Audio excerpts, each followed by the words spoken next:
नौशहर फिरोज में गैर कानूनी पेट्रोल पंप पर लगने वाली आग बुझा दी गई। शोलों ने वहां पर मौजूद ऑयल टैंकर, शादी हॉल, 3 मकान और 4 दुकानें खाकस्तर कर दी। 4 जानवर भी झुलस कर मारे गए।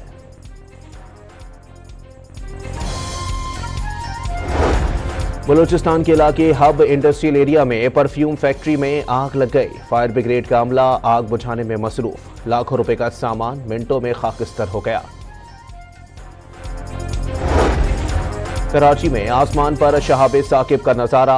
इतवार और पीर की दरमियानी शब आसमान पर शहाब साकिब गुजरते देखा गया।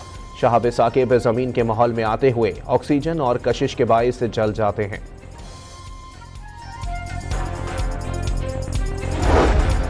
जनूबी वजीरिस्तान में आज से कर्फ्यू नाफिज। सुबह 6 से शाम 6 बजे तक तमाम रास्ते बंद रहेंगे। लकी मरवत पुलिस ने सरहदी इलाके में ऑपरेशन के दौरान कलदम टीटीपी के आरजी ठिकानों को बमों से तबाह कर दिया।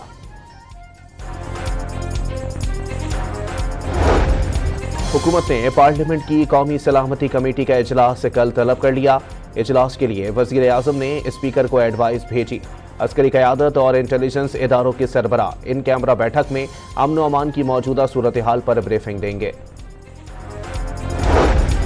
रियासत मुखालिफ प्रोपेगेंडा केस में JIT की तहकीकात जारी। तहरीक इंसाफ के 16 रहनुमाओं और अरकान को कल दोबारा तलब कर लिया।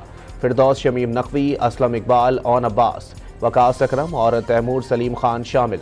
बानी PTI की बहन अलीमा खान को 19 मार्च का नोटिस।